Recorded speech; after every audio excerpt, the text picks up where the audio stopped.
خپله باندې د دوی نه به مونږ خپله خبره د دوی به دغه کوي مونږ ته اجتماعي طور به څه دعوت موقع ورکوو نورو ته به بس بیا به مطالبه هم پکې په اخره کې د خیره سره زه یم چې بس عمران صاحب بس تاسو ورته دغه وکړئ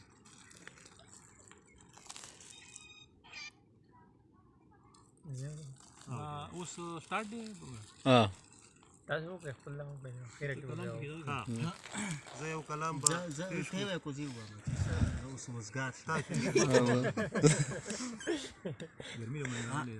دا هغه به بیا کټ کو کنه سٹارټ دی ښه د کلام نه مخکې چې دی نو یو درې شعرونه دي هماغه شعرونه دي کوم چې رانه وران شوي وو خو بېرته به وو تشو خیالونو له وزرې کوو تشو خیالونو له وزرې کوو ما او سپومۍ ټوله شپه خبرې کوو پام وکه باران خو ودرېدلی دی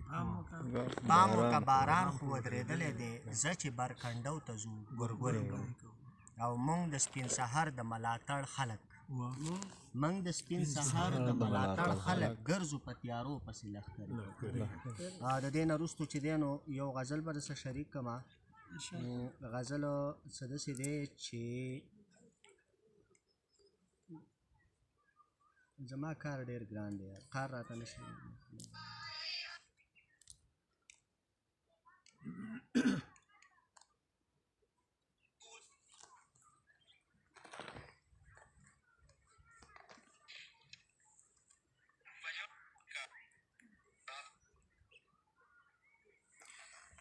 ها غزل دی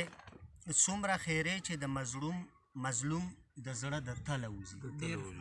څومره خیرې چې د مظلوم د زړه د تله خیږي دومره سکروټې د اشرافو د عمله خیږي څومره خیرې چې د مظلوم د زړه د تله خیږي دومره سکروټې د اشرافو د عمله خیږي نن رانه لار کې هغې کونډې پیغلې بیا وپوښتل نن رانه لار کې هغې کونډې پیغلې بیا وپوښتل چې شاه زلمي به د کږې کنډو ته کله د جمې شپه ده خو بیا هم په اطمینان ویده شه د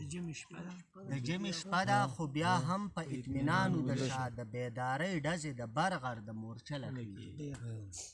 او چې د چا بد نه کوي بیا هم ورته بد رسیږي چې د چا بد نه کوي بیا هم ورته بد رسیږي د داسې کس د خولې به خامخا کنځله خیږي حسنه هغه د غیرت د چم نه لرې سړی حسنه هغه د غیرت د چم نه لرې سړی دومره ډاډه د جوماته محراب ته څله خیږي دغه څه مات ګوډ شعرونه وو بیا به په دې کې د خیره سه ملګری ښه ماهر دی دا به پکې ایډیټینګ کوي او سمۍ یې راله ګډ وډ مو وویله خو نو د دې نه وروستو زه احسان الله احسان صاحب ته دعوت ورکوم چې خپل کلام راسره شریک کړي او دې کلام عرض دی د نور پردو نه را بهر دې کړمه په ژړا جاړم در په در دې کړمه د نور پردو نه را بهر دې کړمه په ژړا جاړم در په در دې کړمه زه د بقا او د فنا د رازه بني ادم شومه خبر دې کړمه د رازه بني ادم شومه خبر دې کړمه نه د جهان او نه د ځان خبر وو نه د بلبل او ګلستان خبر وو په تیارو دشتو کې روانو مزو د رڼاګانو سپین سهار دې کړمه په مینه کې زما جانانا زړه رانه واخله د هر چا جانانا راته کوڅه په کوڅه لارې نیسي د رقیبانو د اشر دې کړمه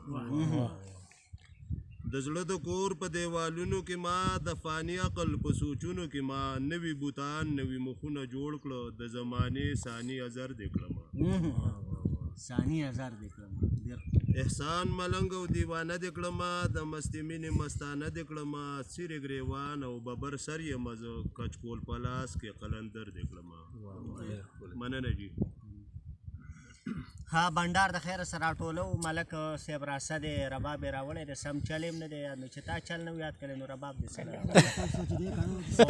داسې ده چې ملک صاحب به راته لږ رباب وغړی او داسې ده چې ډاکټر صاحب زه وایم که نه ملګری چې زه وایم چې سړی د چا اړه نه دردوي او مړي نه کوي او غلا نه کوي چاته نقصان نه رسوي ځکه نه وایم چې رباب به دومره نقصان نه او ځکه چې لکه دیار خان کاکا چې کله مړ و که نه الله ګواه دی ما ورته پړه کې دومره دواګانې کلي دي مال چې الله دې وواړه جنتونه وکړي چا څه بد کړي وعده له به راغی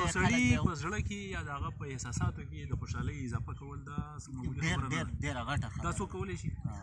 لکه ټیک د دې نه موږ انکار نه کوو کېدای شي چې ګناه پکې خو کاروبار پرېښو دلته رالو څه مطلب دی د دې خبرې او بس صرف چې دومره ده چې د شر او فساد په دور کې لږ دا مازغه شو اوس په کومه باندې څوک فتوی لګوي خو دا فتوی به زما په خیال چې دا هغه زموږ او دا هغه رب معامله ده کوم چې موږ پیدا کړي او دا کائنات یې پیدا نو بس داسې به وکړو که نه چې تا راته څه ونه ویله ته به اوس د زما ځیله راشي دغه کیمره به زه سنبال کړم او څه به راته ووایې نو بیا یې سټاپ کړه بیا یې سټاپ کړه ګړس دې پورته